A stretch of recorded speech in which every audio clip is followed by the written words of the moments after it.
It's episode 3. Episode 3. Episode 3. There's a lot to love with episode 3. Lots of love. Where I feel that the fans were complaining about how slow it was with episode 1 and 2. Fans more like the audience. The audience, I felt that, with the complaints, were being impatient. Yeah, I don't know any of the complaints because I don't watch that stuff. Rightfully so, I agree it was slow, but I didn't mind it because I want Dave Filoni to cook. So episode 3 picks up, especially with the lore. We saw with Hugh Yang training Sabine Wren, bringing her back to form, training her in the art forms of different saber combats. And I love how Hugh Yang gets throw some little jabs at Sabine Wren. I'm like, you're not the greatest force user. You're not even the greatest sword wielder among Jedis, even younglings. So he says that to her in episode 2. He tells her in episode 2. He tells her in the hospital. He says, "Yeah, amongst all the other Jedi that I've ever met, you are the worst when it comes to using Force powers. Like absolutely horrendous." And she's like, "Thanks." He's like, just being honest. But Ahsoka does bring it up later. On episode 3, she's like, "Did you tell her that?" Yes. Was that episode 3 or was that episode 4 when she was training? No, episode 3 was training. Episode 3 was training. Because they're in the ship. They're traveling over to the big giant hyperspace ring. That ends up floating on that one planet. I'm like, dear Lord, what are you building, Stark? Again, it was hilarious. It was hilarious to see how massive that thing was. And as a prequel fan, you're like, that's. Oh man! As soon as I saw that, I thought it was a smaller ring, just based off of the perspective. Mm-hmm. I was like, oh, it's a hyperspace ring. Then they got closer and they docked the ISD's hyperdrive in there, and I was like, that thing is huge. Dear Lord, that's a huge hyperspace ring. Like we're used to seeing that with the first generation Jedi starfighters, but that thing is huge. Man, it's big enough to take a freaking Star Destroyer to another galaxy at that point. But the training. Yeah, with the training. Let's get back to the training. Okay, all right. What I love about the training aspects is that Dave Filoni is getting to some old lore, especially with George Lucas, to where with the Force, all creatures, all living things have the Force. And they utilize the Force in different ways. Some with better talents, that you see them become Jedis or Force users, right? But there are those that, pretty much like Sabine, they do have the Force, but you have to train, and it takes a little bit longer for us that don't have the talent to bring it out faster. So it takes, and that's what Ahsoka was explaining. And I feel that because me and Gabe were talking about this. That it was a big FU to the sequel trilogy when it comes with the Force. Oh, dude, there was that line. We did talk about this a few days ago. Yes. There was that line where Sabine says something to the, I'm paraphrasing, she says something like, "Oh, I was hoping the situation would expedite my training, expedite my powers." And Ahsoka just looks at her and goes, "It doesn't work that way." I really did think that was like a look at the sequel trilogy and Rey and just go, yeah, you don't become like a super powerful Jedi like that. In the snap of the finger. You just don't. Yeah. It's not how it works. Which was a huge point of contention for a lot of people with the sequel trilogy. It made Rey's character harder for people to connect with because she just became so OP. She became so powerful, so fast at a alarming rate. At a much and an even more expedited rate than we would see with some superhero movies. When usually we see a superhero get powers that fast and then know how to use them almost immediately, we're all kind of like, really? Really though? Is it though? Yeah, I don't know. I think this was a good humbling moment. Yes. For our audience, maybe, to just go, yeah, it's not going to be easy for her. Yeah. So, like, your saber combat can get better, but if you want your Force abilities to to grow. You gotta really train. Yeah. And that's why, that's why the Jedis, when they find younglings, they find them in a young age to progress their abilities till all the way to adulthood. That's how they Right. built up So those the abilities. Jedi, again, Sabine would not have become a Jedi if it was the age of the old Republic. Yeah. But if she even had like the slightest amount of Force powers, and I mean slight, because if you even go back to like Anakin when he was a kid, Anakin did not conduct himself with this whole, oh, I can use Force powers kind of thing. It was just, I'm a good pilot. I know I'm a good pilot. I can anticipate what I'm going to have to do. Not, I'm a Force user. Qui-Gon looked at that and goes, he can perceive the Force. That's why he can do what he can do. He's got talent. He has talent. Let me nurture that talent. Sabine doesn't have talent. She's an everyday kind of yokel, so to speak, yokel Mandalorian. Yep. And in order for her to be able to eventually use Force powers, if Dave Filoni lets her, because we still, I mean, let's just face it, we have 4 more episodes left to go. Yep. We don't know if they're going to give her those Force powers. She's doing pretty good on her own, I would say, when she's got her Mando gear. Mando gear and saber combat she's learned, so. Right, so she's refreshing. And she's mixing it up. She's I love mixing it up, which we'll get into episode 4 a little bit later. But yeah, I think it's good for her to start learning everything.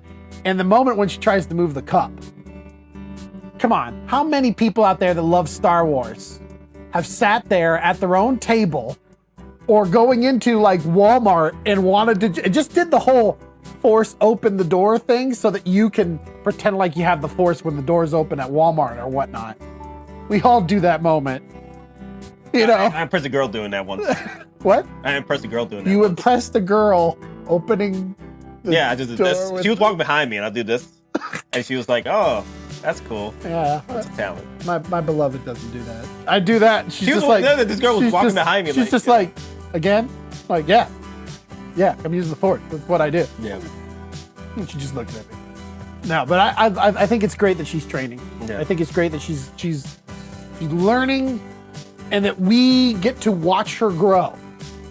I think that'll be the key at the end of it. You know who else did they have strong Force abilities starting out? Kenobi. Kenobi wasn't strong in the Force.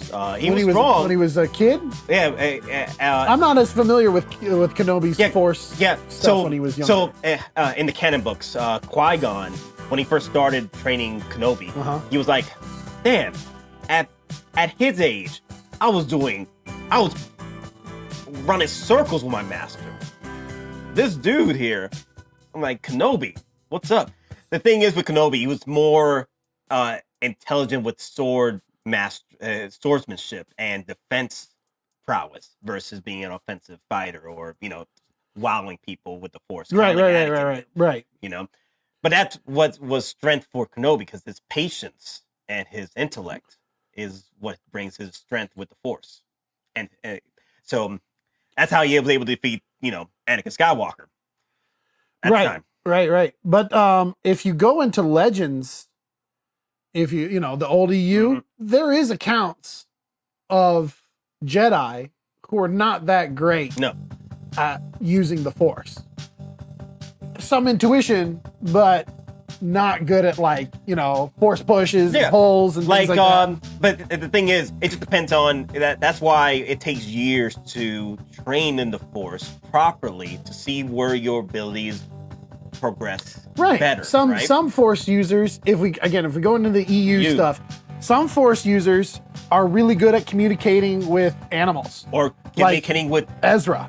Objects. Ezra was really good at communicating with animals. Yes. And helping. That's why he had that connection with the space whales. And even in the very beginning of Rebels, there's that moment with the Gundar, right? Yep. He was able to. And he's able to tell him whoa, calm down here. We're not here to hurt you. Yep. And actually need y'all to attack the bad guys. This guy. Yeah. There's some who are better at perception, like reading people's minds, or reading objects, or pulling. Yeah, Vaughn, Quinlan Vaughn, Quinlan Voss. Quinlan Voss. Yeah. Quinlan Voss. He was really good at. He could touch an object and then, but that's also part of his species as well. Also, Syndraulic. Yeah, Master Syndraulic. His force abilities came from his swordsmanship. He was very good with his swordsmanship to the point where he trained even Jedis on swordsmanship. So, not younglings, Jedis he trained. Right. So it's very plausible to have a Jedi or somebody who could be classified as a Jedi who does not have the prowess of being able to raise and lower things with the Force as much as somebody else. Yeah. It's just their talent lies somewhere else.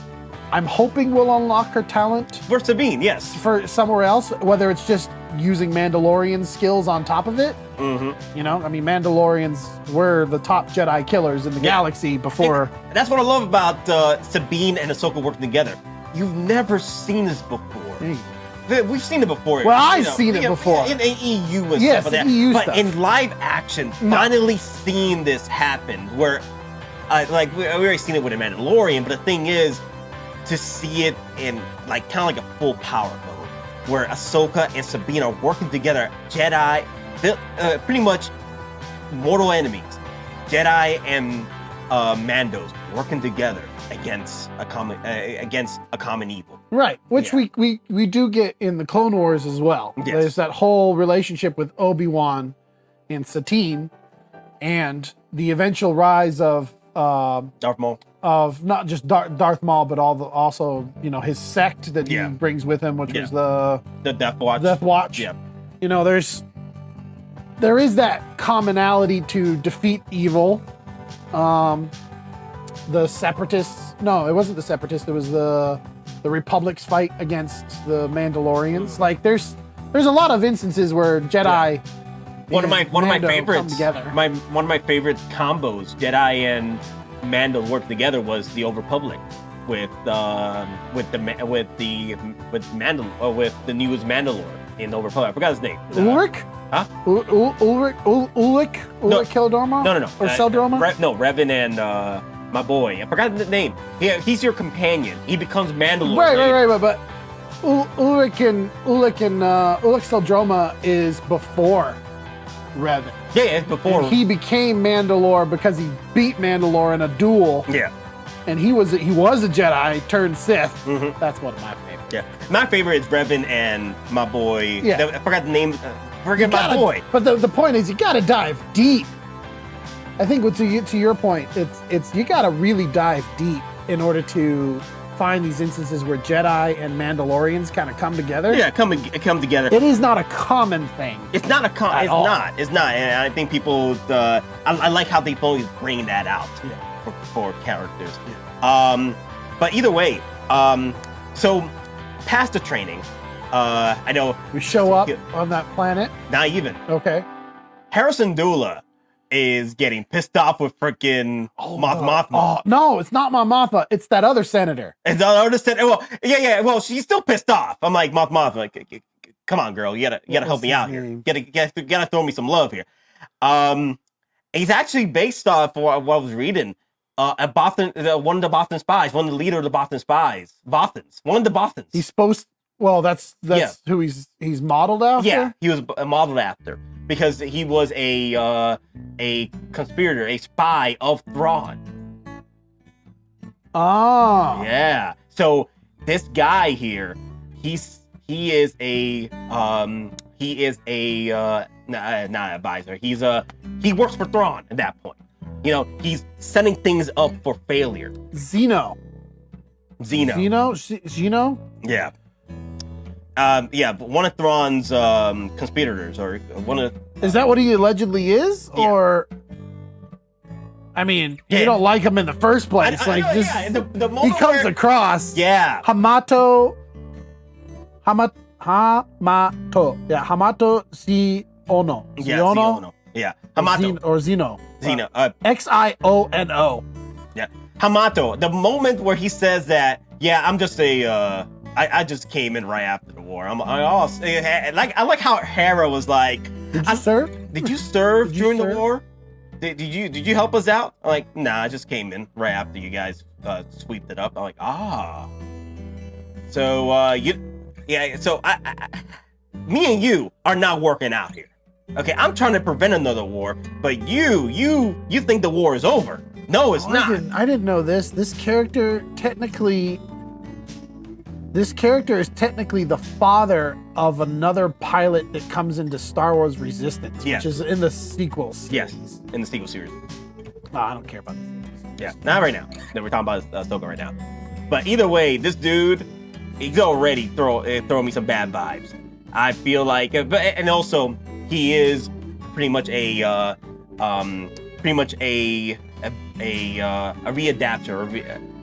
readaptation of a character from the Thrawn series into live action.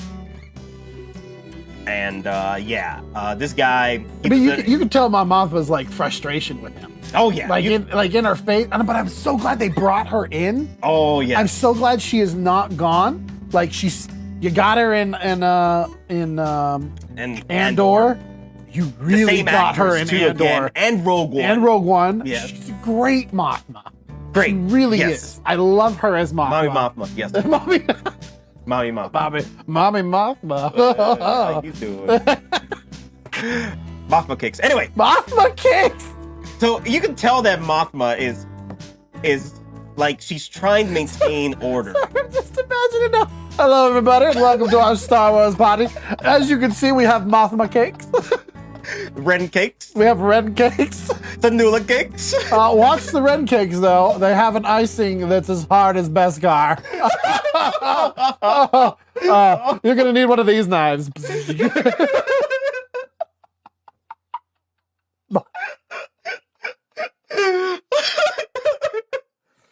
We have Obi-Wan Kenobi granola bars. Kenobi bars. Kenobi bars. Don't worry, they are for the high ground. You'll notice they are placed above all the rest. the top shelf. Okay. We have Anakin Skywalker lava cake.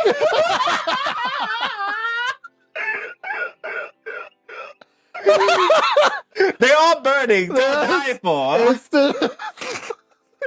They go really well with the vodka tini that catches on fire.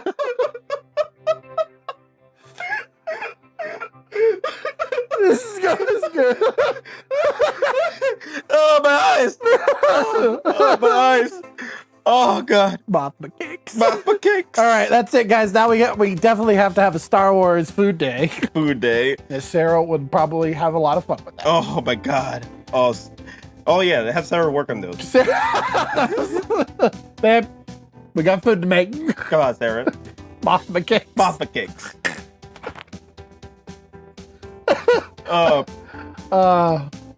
In that same moment, after we realized that Mothma is having issues with the other senators. Yeah.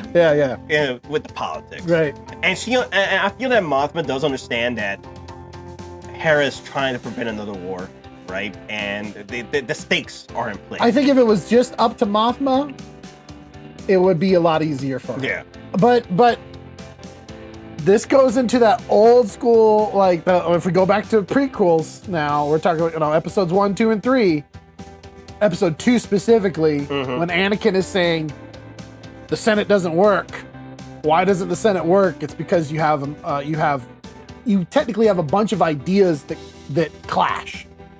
And it's hard to, this is true in real life too. It's hard to get everybody to agree on one thing. When you have that Supreme Chancellor, it will move in one direction, but it's only one person's ideology, which Mothma is showing in that scene. She's showing the frustration of, I have to work in a committee because that's technically how it should be. We should all have our own ideals. But it's frustrating when I can't just tell you, Syndulla, go do what you need to do in order to prevent a bigger war. Yeah. Where you could almost see this new guy, this as sort of the worm tongue. Oh yes. Of the group. Perfect. He's over there like, oh, you're constant warmongering, and warmongering. But then on the side, he's working for the Imperials. Right. And the same with Aelmir, he's warmongering. And Aelmir, and Harrison Dula is pretty much Aelmir. Yeah, at this point, she kind of is. Yeah. No, I think that's a good analogy. That was really good. Yeah, you're right. Yeah, Harrison Dula is definitely Aelmir in this situation with Wormtongue. He just wants to protect the people, just like Aelmir did, and he's in. Aelmir was ready to just go ahead and go off with the Rohirrim and start, killing some orcs. Hera's ready to go and start fighting the Empire, or the Empire remnants. The remnants. Where everybody else is like, no, we don't want another war, guys. We just got off one, right? Yeah. But after that discussion, right, we got to see Jason. Oh, Jason! Okay, all right. Some people may not know this. Han Solo and Leia in the original EU had 3 kids. Mm-hmm. The oldest was Jason. Jacen. Jason Solo. Yep. I believe this is since the beginning, since we saw the little baby in Rebels. In Rebels Season 4. Jason is that hat tip to Jason Solo. Yes. And I'm all for it. Yes. I am all for it. And I could see that. I love how they've only just added bits and pieces of I forget our boy's name again. Kanan. Kanan's bit of armor here and there, the armor plate in the side, and the green hair, the looks. I'm like, I don't know if Chopper is the best babysitter, but that kid gotta have a lot of fun with Chopper. Oh, come on. Chopper pretty much babysitted Sabine and Ezra all the freaking time. Chopper almost got Ezra killed several times. Exactly. I think this is the perfect person to raise Jason. But it's not the best babysitter, but he's so much fun. He has to have so much fun with Jason running around Home 1. Oh, that's another thing. I love seeing Home 1 again. Dude, that ship's iconic. Yes. That is an iconic ship in Star Wars history. Mm-hmm. It is a big ship in Star Wars history. Able to fit freaking Ghost in there. You see Ghost in of course. Home 1, of course. Yeah. I just loved how Jason was like, I want to be a Jedi. And I'm like, but your dad was a Jedi.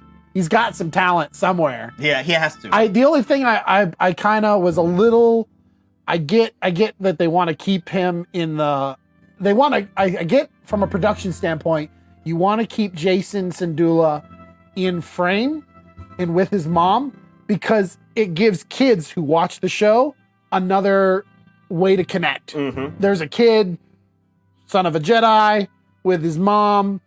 I like to stay with my mom or whatever kind of thing. The kids might be like, oh yeah, I want to be a Jedi too. It gives a reference point for kids to connect with the show. But on a practicality note, I don't think Jason should have been with Syndulla. When they go into episode 4, when we talk about going into episode 4? Parent-wise, yeah. I don't think that was a smart move. I don't think so either. Yeah, I think you should have stayed on. And that was another FU, which we'll get into episode 4. That's another FU to the sequel trilogy, which we'll get into. Okay. But yeah, I did like Harrison Dula when Jason, I want to be a Jedi, and Harrow's like, your papa. I loved him so much. Apparently enough to where we had a kid. Harrow did tell him like, I love you.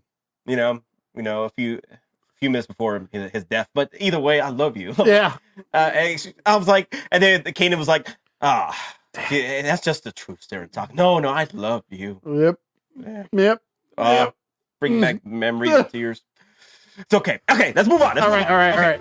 So we saw Jason. We saw Jason. Now we're getting into the planet where the big giant hyperspace ring is hovering. What's the name of that ship?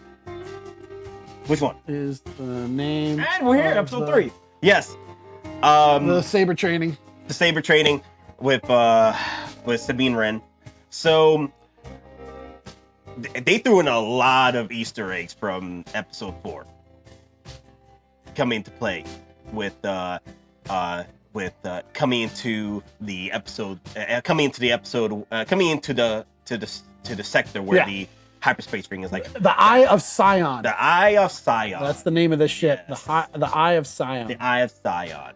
And they were like, that's a big ass hyperspace ring. I loved the fighters. Yes. When the fighters start coming in to intercept Ahsoka and Sabine. Yeah, they reminded me of some MiGs. Yeah. Ship-wise, you have some that look like old World War II, like P-40s. Yeah. Some Vietnam stuff P-40s, in there, P-47s. Yeah, but I'm pretty sure the ship that Shin? that Shin is in, that looks so much like Grievous's fighter. Oh yeah. Grievous spider. Yeah. Oh yeah. You're right. Because it had those twin engines on the sides that Yeah. kind of slope a little bit. That's what I'm pretty sure that's what the type of ship that she was flying.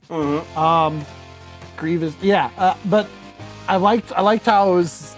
And there was another one of those like, we don't need a lesson moments when they were getting attacked by the starfighters. I love some good space combat. Oh yeah. To me, that's what I'm looking forward to that so much coming up. Oh, no, it was pretty cool. Soulless One. That's the ship. That's what was ship called for the Soulless One. That's the ship, the starfighter. Bell Balab 22 starfighter. That was a ship that that looked a lot like Shin's ship. Yeah. I did like the member berries again.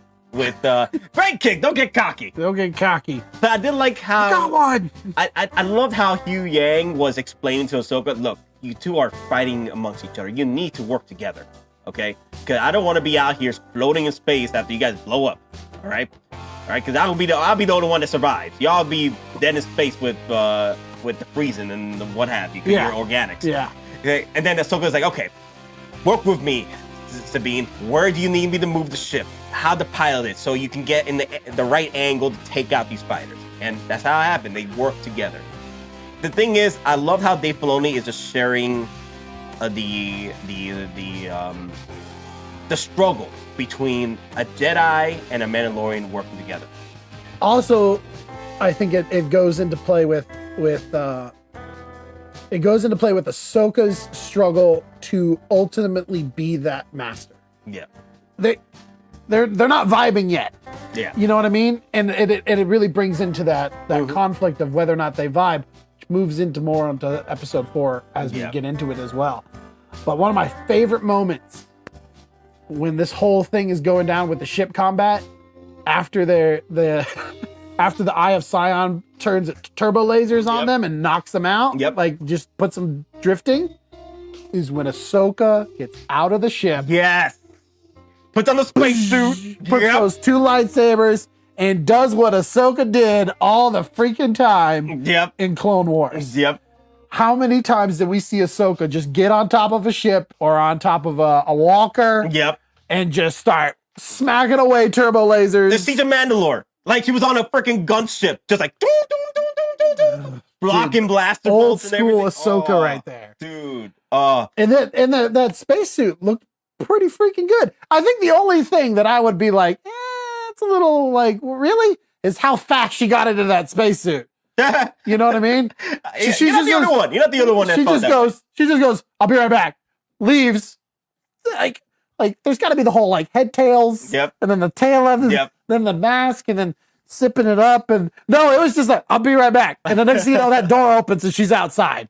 That was a pretty quick costume change, if I do say so myself. That's probably like the biggest thing. Where to me, I was like, oh, that costume change was real fast. Yeah.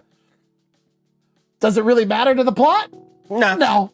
Not really. No, but still. I had fun with that. I know people were complaining like, oh, it felt cheesy. I'm like, how is she able to block blaster bolts with lightsabers? Oh, come on. People were complaining that the blaster bolts were too damn big for her to. And why would the blaster bolts be hitting towards Ahsoka for them to be blocked anyway? And I'm like, do you ever thought that maybe Ahsoka just moved in the direction where the blaster bolts were firing?